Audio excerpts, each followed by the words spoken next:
rather than start with the D.school, which we will get to, I'm going to ask you first off about curiosity, actually. What makes you curious, David? Well, you know, it's just as a designer, you kind of do everything in your life with intention. You know, like I decided to wear these shoes, or this wall is painted exactly, or not painted the way exactly is because of intention. And so when you're that way, you know, you're always wondering why things are, you know, because you're about to have to, like, design the future, right? And so being curious about the kind of the way things are now and being empathetic to people is the way that you know, if you're responsible for painting a picture of the future with your ideas in it, then being you know, hyper kind of diligent about understanding, you know, what makes things tick. As a kid, you know, my kind of person would, you know, take the piano apart and see what was in there, and sometimes we'd put it back together if it was easy. Define creativity for me. Have you always been creative? And is it in everyone? Yeah, no, this is my life's work. Everybody's wildly creative. I'm sure of this. Go into a kindergarten class, go into a first grade, just don't go into a fifth grade class. But as long as you go early enough, it's really clear that everybody's wildly creative. And so when we started working on this notion of building creative confidence in people, we were thinking we would have to do some, like, remedial work. It's just not true. I mean, hundreds of students come through this building, and they're all wildly creative. We just have to remove some of the blocks. So what happens is, somewhere along the way, you opt out of thinking of yourself as creative, right? A teacher said that wasn't a very good drawing, or you don't pick up the piano in the first lesson, or somehow you do that. I mean, I know what this is because I opted out of being athletic. You know, I said, I'm not athletic. And that allowed me to play sports for the rest of my life, but I told everybody I wasn't athletic, so they lowered the bar, right? And it's a if you say, I'm not creative, that's a strategy for having people not judge you, because when we look at it, the big fear is this fear of being judged. The reason you move from thinking of yourself not creative to thinking of from thinking of yourself as being creative to thinking of yourself as not creative, is really a fear of being judged, that somebody's going to, like, you know, the other kid can draw better than you, or, you know, your idea is going to not be up to snuff or something. So, but it's just so amazing. As an educator, I've been at Stanford 35 years teaching, and it's just so gratifying. These kids, I mean, like, they come into your office and they just break down and cry. It feels so good to feel that I'm a creative person. In addition to I'm talking about doctors and lawyers. I said kids, but I'm not, you know. You know, the fact that they have kind of reawoke this feeling that they are a creative person has reawoken in them, and it's just so gratifying to see their eyes, you know, flash and realize that they've always been a creative person, and now that confidence that we've given them, what Albert Bandura is a big psychologist in here, calls guided mastery, and that's what the job of this building is to hold people's hands, get them into the rhythm of a series of successes, a series of small successes, and that's what unlocks them into thinking of themselves as a creative person again. So tell me now, the genesis of the D.school, was it to unlock that creative confidence that you weren't seeing at Stanford, that you saw at a place like IDEO? Yes, but the main deal was, for me, was that,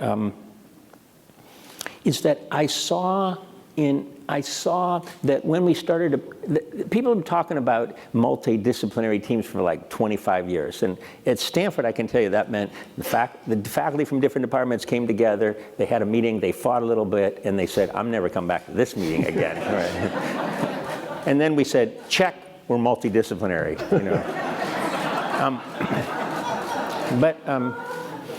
But what I saw after I got tenure and I started teaching classes with different professors, I taught with an art professor, I taught with a computer science professor, I taught with a business school professor, that when the students from the different departments came together, that it was kind of easier to come up with innovations because they were coming from different places, if there was a glue that held them together. I mean, if the problem with the meetings where it didn't work is there was no common common methodology, not a common way we could all sign up. So what everybody wanted to do was do the same thing they're doing now and have everybody else do it that way, right? And so what was the idea for the D.school came from, I noticed that people would sign up to our methodology. I mean, I've been a pretty obscure professor here for the first 25 years. Design was this thing that was nice, and people would come to me and say stuff like, where'd you get those shoes, or could I buy those glasses? You know, as opposed to here's the strategic intent of the university, can you help me with that? That's not the question I got. But what we saw early on was that design, for whatever reason, was a methodology, was a non-threatening. It's also human-centered. So when you got people from different backgrounds together and you said, okay, let's go out and build empathy for the people we're trying to help in Africa, or waiting for the train, or checking into the hospital. Like, for some reason, all these varied disciplines, these big shot professors who've been trying to win a Nobel Prize going in a narrow way, were willing to do that. And so I felt like that I had I was just, luckily in the discipline that had a methodology, we called it design thinking, that people would sign up to do. And so I decided that I had to try to touch as many people at the university as possible. And so I proposed for several years this notion of an institute that would bring all 7 schools together, and that we would do it in this way that I had seen prototyped in these other classes. And the university type said, that's really nice, David, pat me on the head. And then, so IDEO, this is the company, I don't know how they pay journalists, but they don't pay teachers well enough, so so we tend to start, in the Silicon Valley, we start companies. So I have this company called IDEO, and one of the clients in that company was this German industrialist named Hasso Plattner, and he's the chairman of SAP, the big software company. And he and I were in his office talking about things, and we were talking about other things other than work, and he's an accomplished sailor. He sails these things called 505s, which are really difficult to sail in. And so we were talking about sailing, and he said, well, what do you do? And remember, I already opted out of being athletic. So I said, I'm really excited about this thing at Stanford, where we could bring people together and stuff. And he said, I'll help you with that. And I said, well, no, thank you. And then I walked away. And then I got back to Stanford, and all my colleagues said, when a billionaire says, I'll help you, like, you're supposed to call him back, right? And did you? Yes. Okay. So see if you read the name on the door, it says the Hasso Plattner Institute of Design. It's everywhere. So after he said yes to like $40 million, I went to Stanford and proposed again, and for some reason they liked the idea a lot better after we got the 40 million. So that's the thing. So it's really about this notion that in this multidisciplinary world, I think diversity is the #1 thing that correlates to better innovation. So different people with different ideas from different backgrounds can, if you can get them to have a methodology where they can build on each other's ideas, you by definition get to places, to breakthrough ideas, because those brains have never done the mind meld to result in that new thing. So, design. So the reason that I ended up at the center of this is that our methodology seems to be a universally acceptable way to do innovation, problem solving, that kind of stuff. I mean, having been around IDEO as long as I have, one of the things that I always used to see and love about it was this sense of controlled chaos about the place. Have you replicated that sense here at the D.school? Yeah, this is it's more, the IDEO, there's money involved, right? And so there's clients, you have to actually get paid, and they won't pay the next time if you do a bad job. Here it's just so open loop. I mean, I don't know. No, this is it's a chaos here, but if you go and look at the pictures of the students over here, there's about 750 students here at a time, and they're so diverse,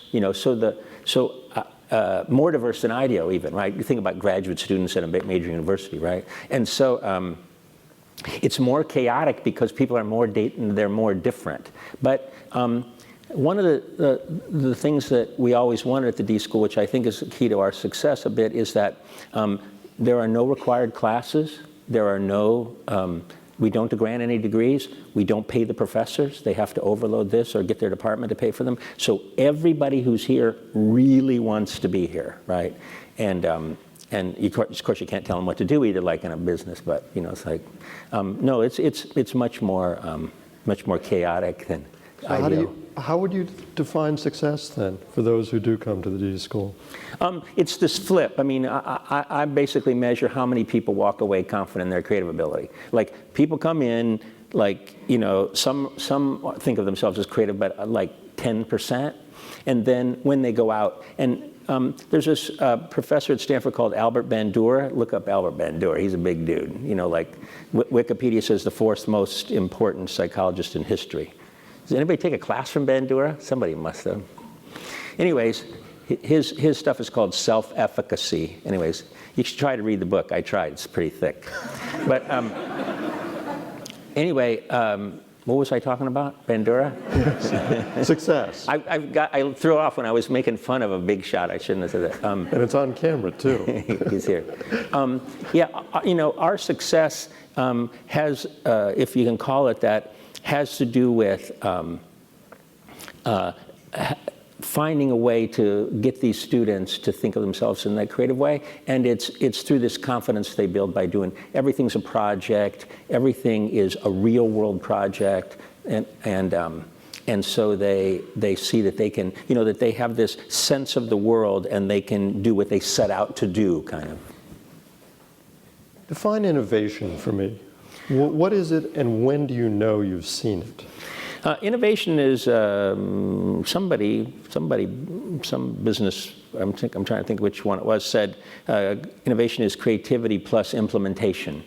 I think that resonates with me, which is this being creative is this notion of having an open mind and trying different things and not having this fear of being judged or failing and stuff.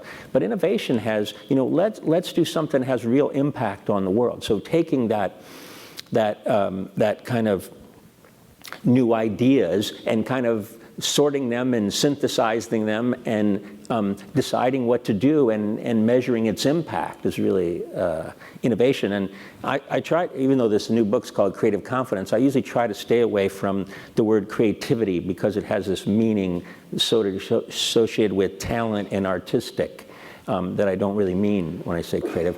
And try to use the word innovation most of the time. So why would we put the name on the book? I don't know, but I mean, but marketing. But innovation's a better word. I also think that, you know, I want this kind of movement around design thinking to sustain itself, and I think, you know, I'd rather hook my wagon to the innovation word than the creative word because I think I don't think that goes out of fashion. If you see all these polls by IBM and other people, innovation is like almost always top of the strategic intent of CEOs of big companies. Failure, you mentioned that word. Is failure okay? Well, not in the end. I mean, the trick is to fail kind of early on, and you know, and not be so that you get to a new place.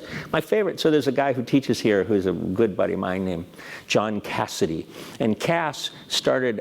He started something it's called Klutz Press. You know what Klutz Press is? You know, if you have kids, you know, and there's a thing. Anyways, Cass is he's a great guy. Anyway, his first book was called Juggling for the Complete Klutz. And you know, you got the book and there was like a mesh bag and it had these 3 bean bags attached to it.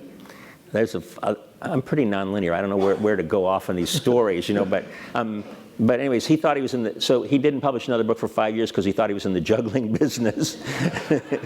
He was in the you know, books with something attached business, but he thought he was in the juggling business. Anyway, so if you get juggling for the complete klutz, it really, for me, nails this notion of failing.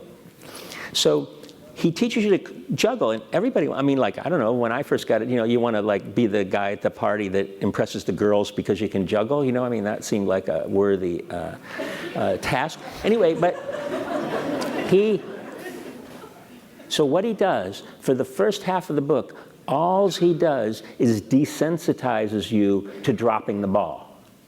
Because your brain is worried about the ball hitting the ground. That's what's keeping you from having the agility and the kind of mental capacity or the whatever to juggle. So he just gets you used to, you learn there's no consequence to the ball dropping to the ground. It starts to be so normal, the ball dropping to the ground. And then it turns out, if you don't worry about that, you can juggle. Well, it's that fear of failing is what was keeping you from learning how to juggle easily. And so, in some ways, that's a lot of what we're doing. We're kind of desensitizing people to fail.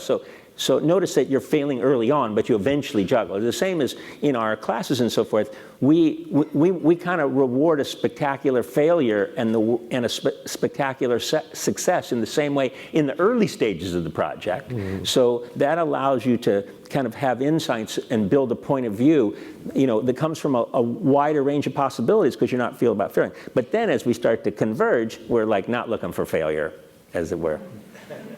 You've designed thousands of projects over the years, from the mouse to the most sophisticated piece of medical device. What's among your biggest failures? Failures are, I mean, again, in some ways, first I'll not answer the question, then I'll answer it.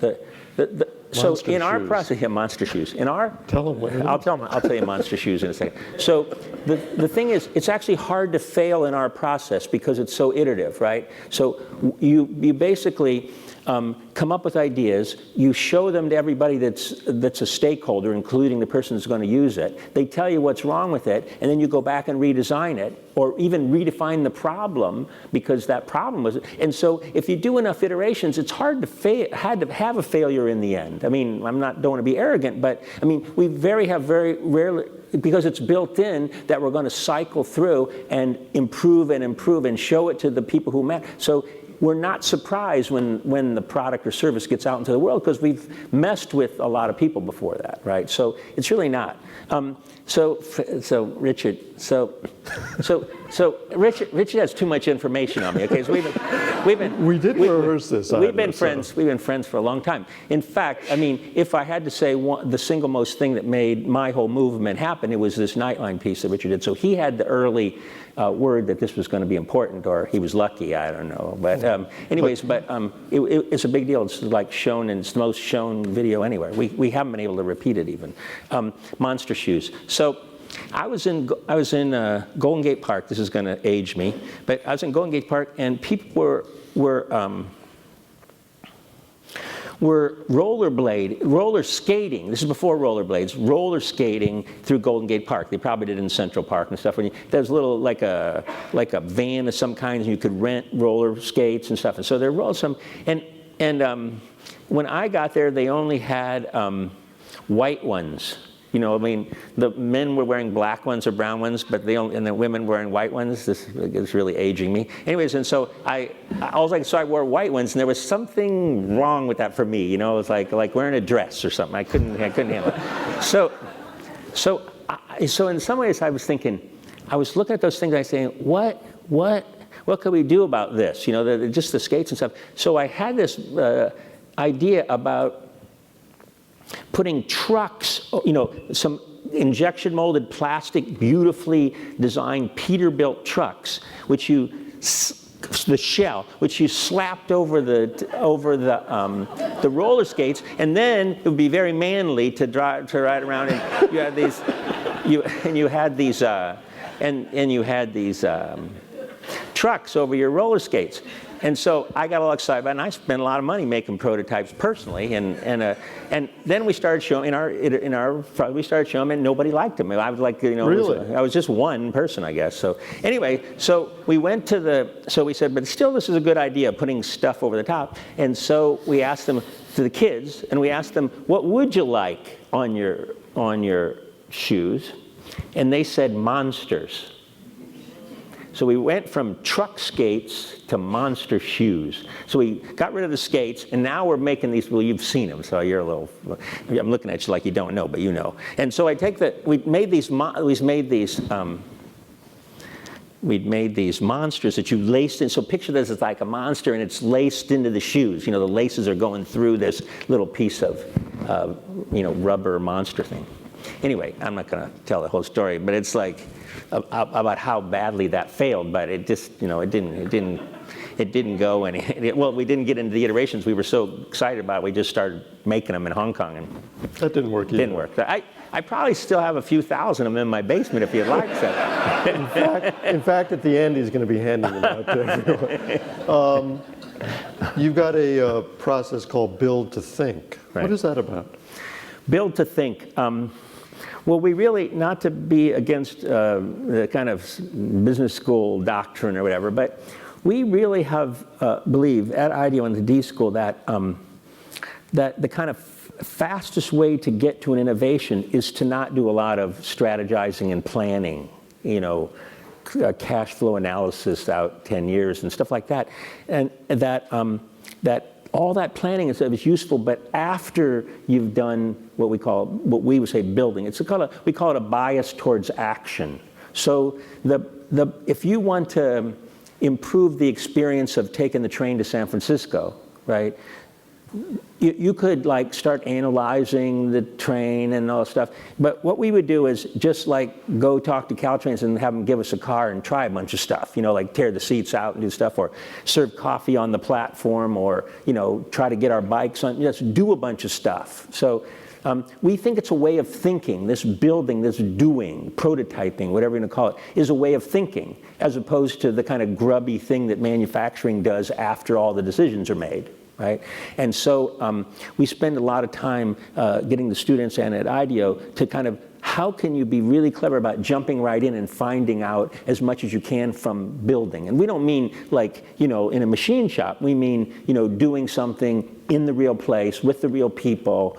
And it really works for us, because then you start to have real empathy. You start to have real understanding of the situation. What's really going on that platform when people are waiting for the train? What's really going on, how they find their way out of the station, or how they book their seat in the first place and stuff. And so knowing that kind of jumping in, that bias towards action, then I think we're much better prepared to start doing the strategic planning and stuff to actually solve the problem. In fact, didn't you design the interior of the Excella? Yeah, well, Excella is a good one. They asked us to basically design the interior, and we end up, one of the things that we're known for is kind of reframing the problem. And I'm afraid at IDEO it looks like we're trying to find a way to charge them more money. Could you redesign the seat? And we said, I think we should design the whole experience of taking the train. I hope that's not it. I mean, there must be in that. So yeah, so Excella was the experience of taking the train. Ask us to do the interior, and we talked them into the experience of taking the train. Excella's a great service. They were kind of insecure about about Amtrak was compared to the airplane. And so really what we tried to show passengers was the benefits of taking the train. There's no security, and you can walk around and all that kind of stuff. And so that kind of did it. The big problem with Excella is they couldn't replace the track. And so the train can't go that fast. I mean, so you kind of you get to the real thing, which is make the train go faster, and that wasn't possible. So. But you did the inside. Yeah. Why do you think you've attracted so many Fortune 500 companies to IDEO? Is it this sense of not just designing products, but design thinking around how to do work better? I think it's about helping them with the culture of innovation. I think one of the things that's funny is our services are not urgent. I mean, if you hire a management consulting firm or something. You have a problem like, I need to integrate these two companies I just bought into it, or I need to, reduce inventory or something. That's kind of an urgent problem, right? And so our problem is not needed in that way in the kind of short term.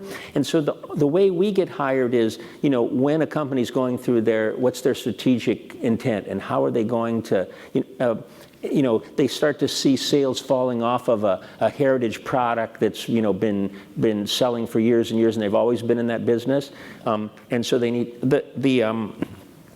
the whole, you kind of move the internet, and the whole digital boom has been a boom to us too, because like, okay, how am I going to react to the new world? And so if you're good at kind of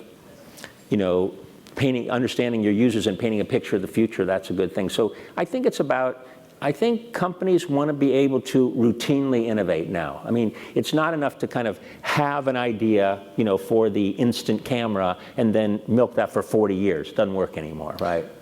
How important is space? I mean, I know it's critical at IDEO, and this space has clearly been redesigned from what it was right next door. Well, space, I mean, so space signals what your culture is to me. Like arrogantly, I think I can tell with a place how creative a place. We go in and do these innovation audits. I can tell in the first 15 minutes. You can just tell by the space, by the feel of the place. Usually, I mean, that's not always the case. But like take this space for instance.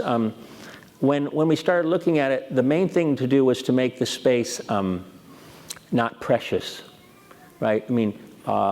Before this, the spaces, they had carpet, wooden doors, and it was kind of, and the professors were kind of, like it looked like a German hotel, with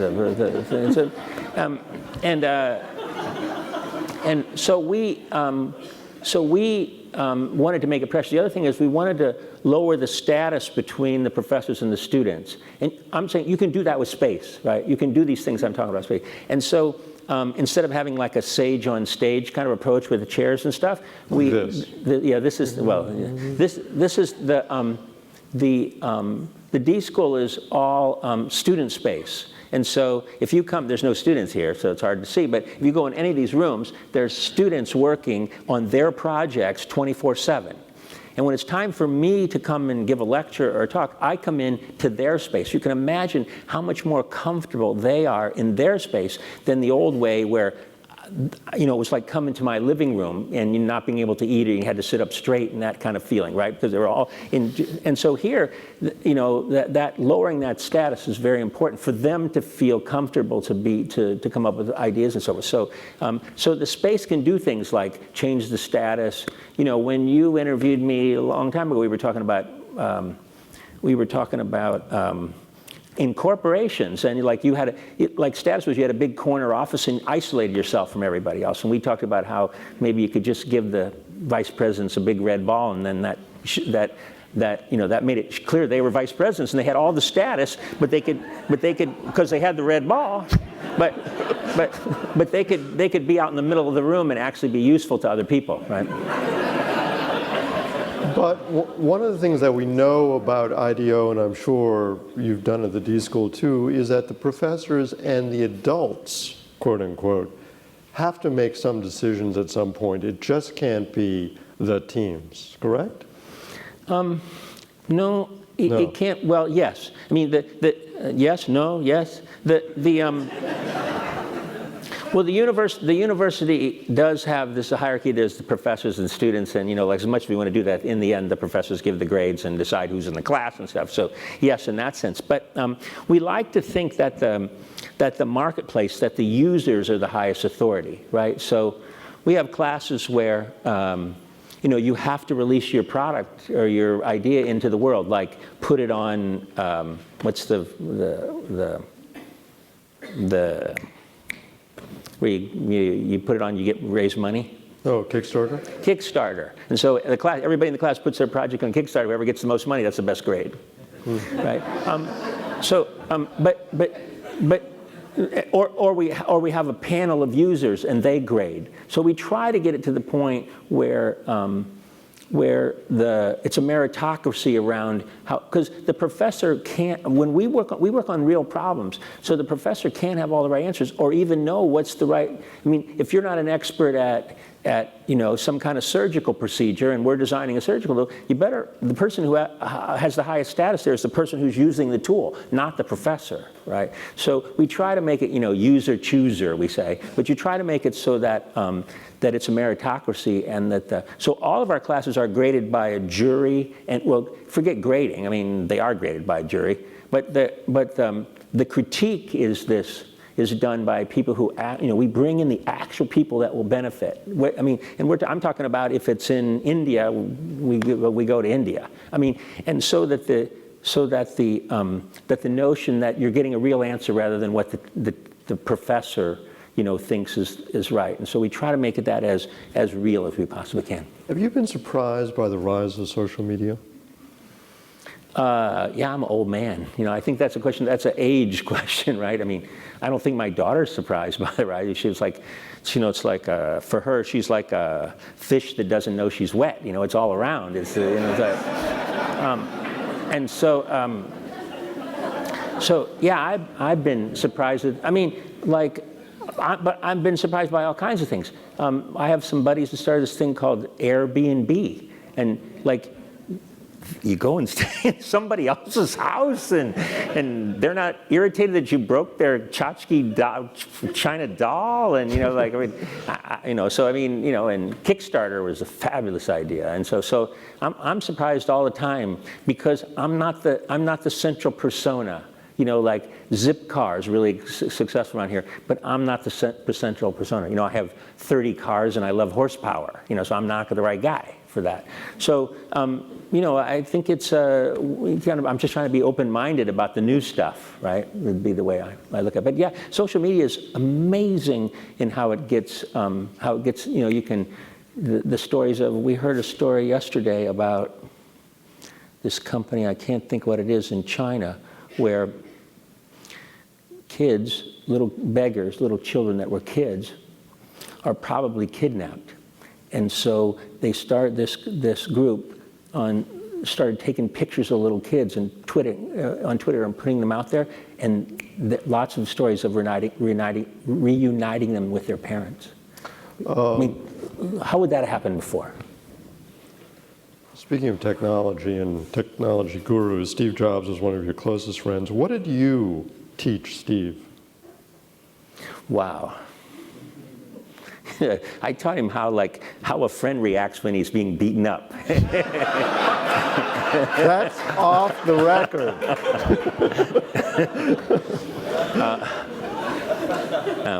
That's a really good question. That's the first good question I've asked. I taught him. I taught him a lot about the kind of importance of empathy, and we talked about our kids most of the time, and I kind of applied the stuff that I do here to the kids, and he was much more receptive of my ideas about using this kind of stuff on kids than he was on Apple products. And what did he teach you? He taught me doing everything to the hilt. It's like, we always did our best work for Steve over all the years because he's so demanding, and he just anything was possible to him. What was driving Steve was he believed he had a view of the world, and his view was right, and all these other guys were wrong, and he was going to prove that he was right. Of course, he invented it, some of it, which helped, but so he really taught me, to shoot really high and to be intentional about everything. I mean, if you brought something into Steve and you did a fabulous job on 3/4 and in a quarter of it you let it slide, he was all over you about the quarter you didn't work on. And so, you just started to realize that you had to do everything to the hilt.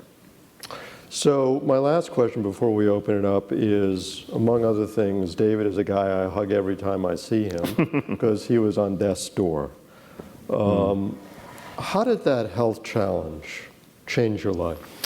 Yeah, so 2007, I went over here to Stanford. I had a lump on my neck, and they said, go home and eat chocolate. We can't do anything for you. The first guy. And the second guy said, well, you got about a 30-40% chance of living, so go at it. And to be honest with you, well, first thing I'd have to say is, so chemo and radiation and 7.5 hours of surgery and, like all that kind of stuff. And I lost, 50 pounds. And, but I have to say that my experience was the thing that was in some ways most lasting was, it wasn't that I was pissed off that I was going to die soon. It was the realization that I'm going to die at all. Like I've been living my life in this kind of open loop way, and all of a sudden it was clear that whether it was from cancer or some other time I was going to die. I better start using that big box of Q-tips I got, because I don't want to have any left,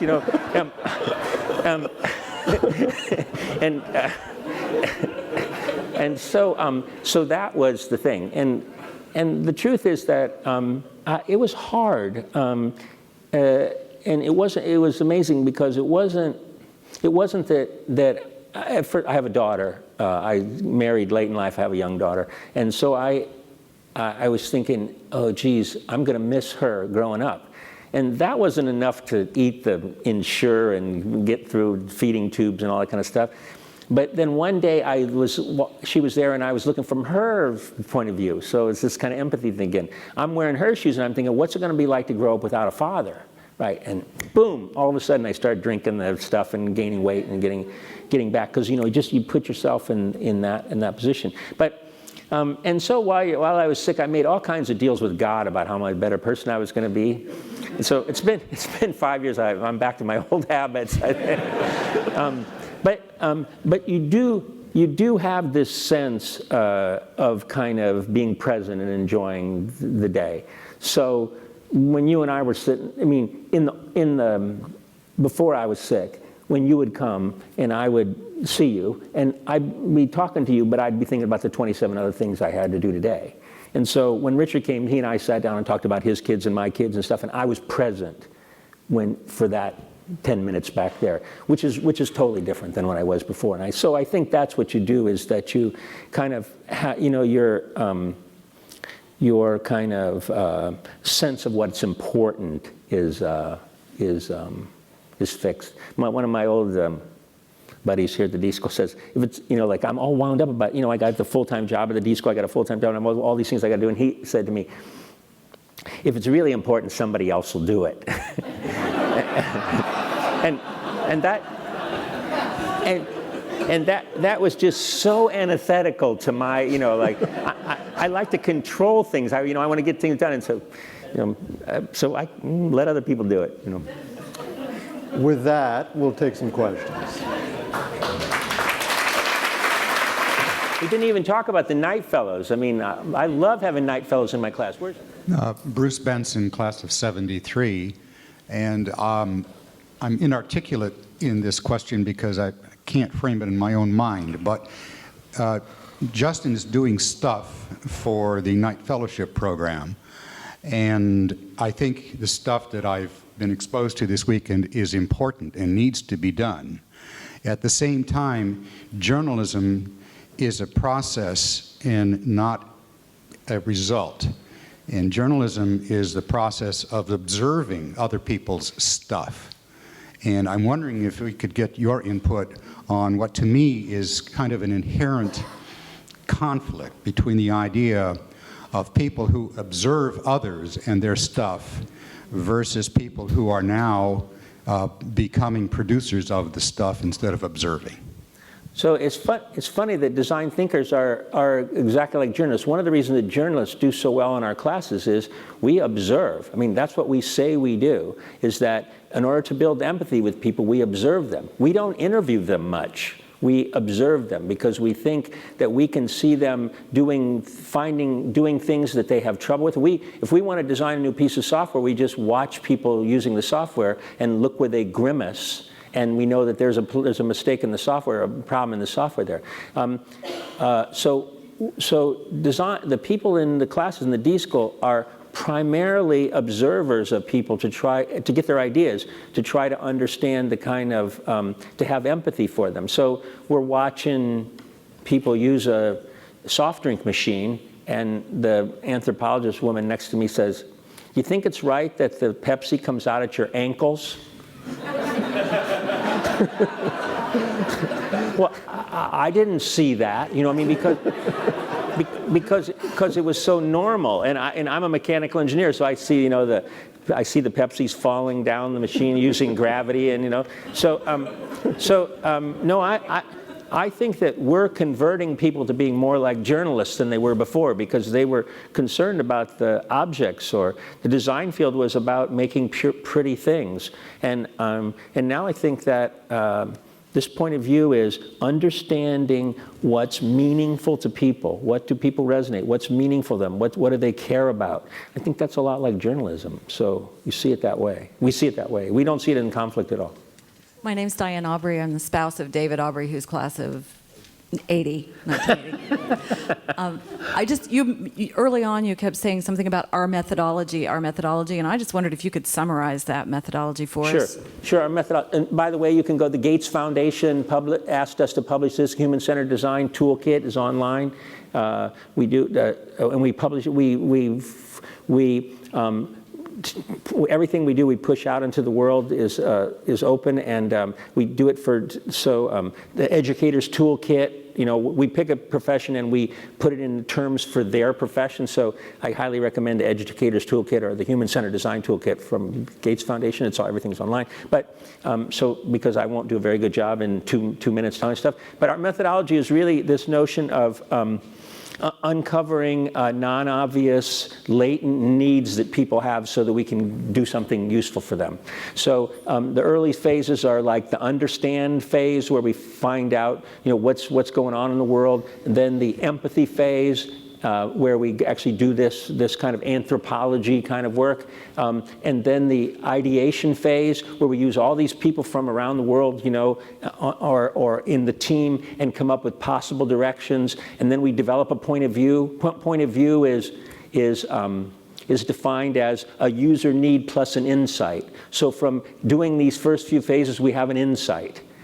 And we have a point of view, and then after that we go into the kind of prototyping ideation phase, where we prototype possible directions, and all this time we're cycling back and showing it to the people who have a stake in this, and then you go into the implementation phase, and eventually you have, you know, the kind of impact of the realization of the thing. So that, I mean, that's as fast as I can go with respect to that. But we charge $40,000 a year for that at Stanford, right? Actually, you get more than that. That's just one class. Justine Gubar, 2007. You talk about what's meaningful to the user. In media, I think that's a challenge. What's meaningful to people is keeping up with the Kardashians, internet porn. I work in sports television. What's meaningful to people are hot cheerleaders and hot sideline reporters. Yet my job is doing investigative work into people who are corrupt and abusing power. How do you reconcile those two things? Well, I mean, maybe you're not making that interesting enough compared to Kardashians. I refuse to just see the kind of average American person as, you know, lowbrow, right? I mean, so, I mean, our whole thing is going out. I haven't seen that to be the case when we're doing something, when we pick the project, right? So I don't work on military projects because I'm not into, I was a child of the 60s, and I don't want to see like harm done by something that I had associated with to anybody. But I mean, we wouldn't work on the Kardashians, we wouldn't work on anything that was like that. So, I mean, all you can do is try to divert the attention to something that does matter. And when we go in and do these projects, especially in the developing world, you can pretty quickly find out what people value, what's really important to them. And I don't know, I mean, if you could watch the Kardashians, or you could watch a program that really that you cared about. I mean, no matter how you can go in and talk to people and you can talk to them about the kids. I could get them to stop watching the Kardashians to talk to them about their children, what would be meaningful, what would help their children. So I think we just have to keep plugging. It is depressing what's on television a lot of times, but I think you just have to keep plugging down the path of, I think what's really meaningful to humans is pretty kind of compelling, and that you can divert them from other things. So, that's a really nice challenge, okay? So how do I get the average person off of this onto something that would benefit them more? Well, that's a challenge. I think that's good. My name is Tunjula Adna, class of 89. Is there a universal design for design thinking? If no, why? If yes, what and how? Is there what? A universal design for design thinking. Universal design? Yes. If no, why? If yes, how and what? Okay. I'm not sure I can do all those. You can ask them after I get. So there's no useful design thinking. One of the things you find is that you want people to develop their own methodology for being creative or innovative. So if you go down in one of these halls, you'll see the students are all drawing their version of their methodology. But we did find that we make a lot more progress when we give them one to start with, as opposed to saying, be mindful of your process. We've been much more successful by saying, here's our process. We want you to modify it. We want you to change it. But here's our kind of step-by-step design thinking process. But the trick is for them to be mindful of how their process differs from that and what they can do to improve their process. So the first question is, there's no universal kind of design thinking cookbook, but there is a place we start. If you go to these places that I'm talking about, like the Gates Foundation funded stuff, it's a way to get started. And then you start to notice that you see, like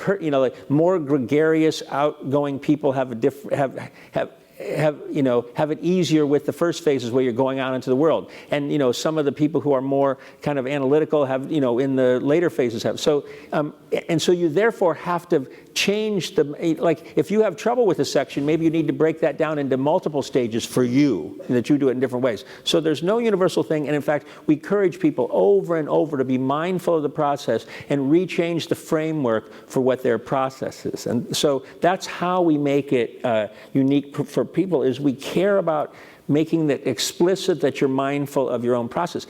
The wonderful thing about having this kind of buckets to put your ideas in about how you innovate is most people who are creative would say it just happens to them. They have an idea. Their muse tells them. They have something, and by this they start to see, oh my God, that's what I do. In my mind I do this, and I come up with a bunch of directions, and then I sort them in this way. So just being mindful that you have a creative process and that you can improve on it is the big win. Wait, I have to interrupt for 1 second. This from the man who created the occupied sign on the laboratory for all our airplanes. 747 only. Oh, 747. Hi, my name is Bonnie Jo Mountain. I was with 2003. And I'm curious about, what are you excited about? Like if you think about something and it may or may not exist right now, but when you think about it, the potential of it, you think, wow, that is just so darn cool. I'm a variety junkie, so I get excited about different things all the time. Presently, I'm really excited about K through 12 education and some progress we're making in Peru. We have a big K through 12 organization both here and at IDEO, but every time I get into that, I run away screaming. It's just so difficult. K-12, and then we started working with these businessmen in Peru to improve the schools in Peru, the Peruvian public schools, and because you can get your arms around it, and because these businessmen, so companies are of a scale that K-12 education is. And so, you got a bunch of companies and you got a bunch of schools. If you can get those bunch of companies to fix those bunch of schools that are in their neighborhood, I'm starting for the first time to see the chance at progress in K-12. So tomorrow I'd say something else. Today, I'm really excited in the progress. We're building 100 schools there and changing the curriculum. And I just went down there with Sal Khan. You know who Salman Khan is, the Khan Academy. And it's just like, like it's one of those things where we're making progress because we got our arms around a small enough piece of a bigger problem. So. Hi, I came from Peru. And my government is focused on build technology and scientific park to improve, innovation. How in country like my country, Peru, the government could go forward in innovation, you fail a lot of times, but at the end, you got it. So, but we are short of time with already, Peru about what is the situation. I just met with the president of Peru. So,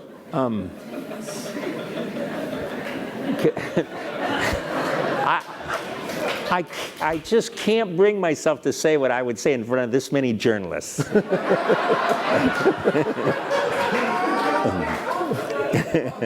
Off the record, that's a bunch of bull.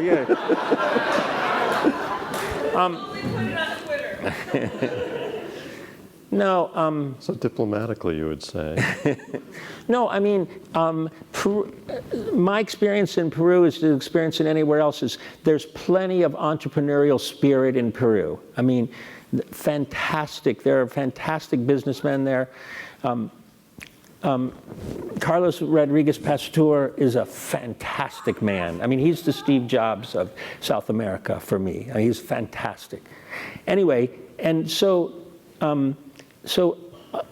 I'm from Silicon Valley, so you have to kind of, you gotta it sounds like a trite thing almost. You have to unleash those entrepreneurs. You have to empower those people. Let them have their own little private bus service and let them, bring Kickstarter there and stuff. So to me, I don't know any other way to improve a country. By the way, Peru's doing really quite good compared to the other countries in South America. So they're a good country to work in because the ship's going in the right direction, right? And so I think it's how does the government encourage the kind of creativity of the people, and that's around entrepreneurship. I have a friend, Martin, just lost his name. Anyways, he started Kickstarter in Africa, where it turned out that in this really poor part of Nairobi, he decided that he was going to bring out the entrepreneurs. And so he built a company that made these treadle pumps, these really inexpensive pumps, and it allowed people to have irrigation in the off season when vegetables weren't plentiful because there wasn't any water. And the entrepreneurs came out of the woodwork. I mean, you had to have a few dollars. You borrowed it from your family, and that's 27 orders of magnitude worse than the situation Peru's in. I mean, it's not even they're not in the same. And it worked there. And so I think. It's a snappy answer. It's kind of but I don't know of any other way to improve, to make a place more innovative than by examples of its entrepreneurs. Hi, Kevin Guillory, class of 91. Everyone in this room has had a problem with this mess we euphemistically call the healthcare system. I wonder if you have, even with your own experience several years ago, if you've thought about pointing your army of minions at the healthcare system, because it is so completely frustrating for most of us. Yeah, IDEO has a big healthcare practice. I don't know, 30% of our time is spent doing working in healthcare, and yeah, it's a mess, but.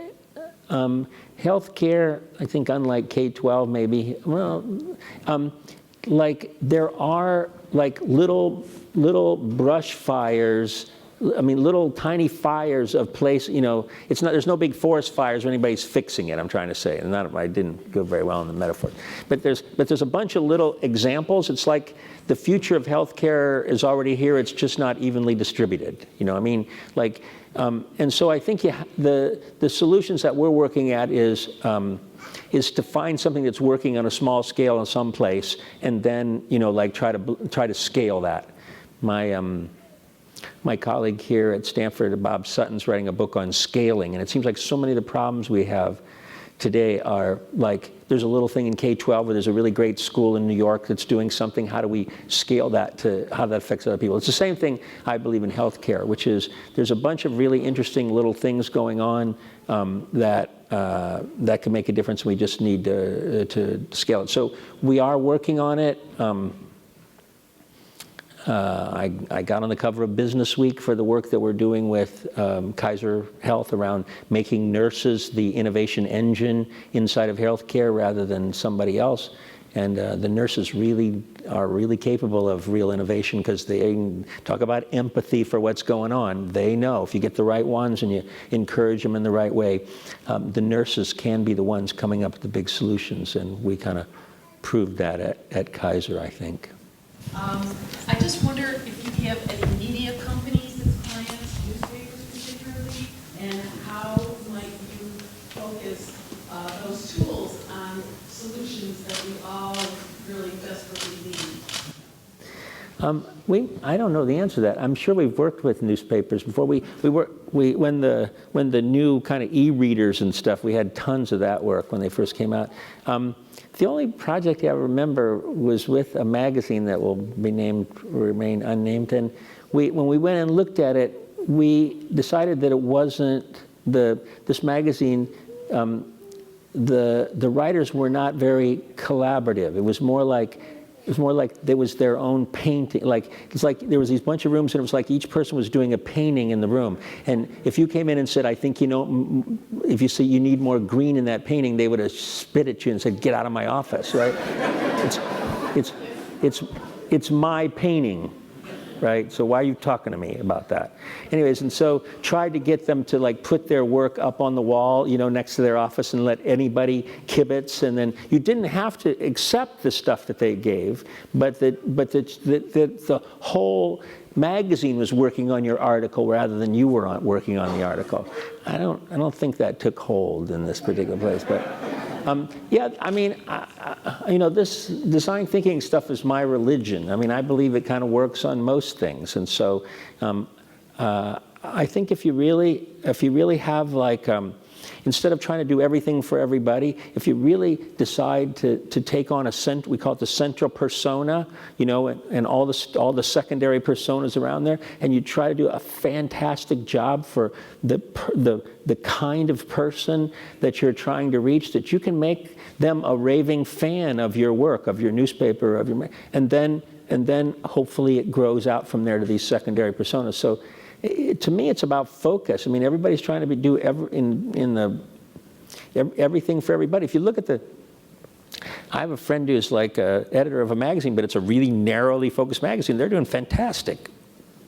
I mean, they don't have the subscription size that Time does, but their economics work because the people that are getting that magazine really want to get it, you know, every month or whatever. So I know I'd be. There's somebody at IDEO who's working on something. If they hear this, they're going to say, "Tell them about what we're working for," you know. But I don't. So yes, we applied on everything. But I do think that the notion is, you know, a question of making raving fans of who it is that you really care about. Thank you. Thank you.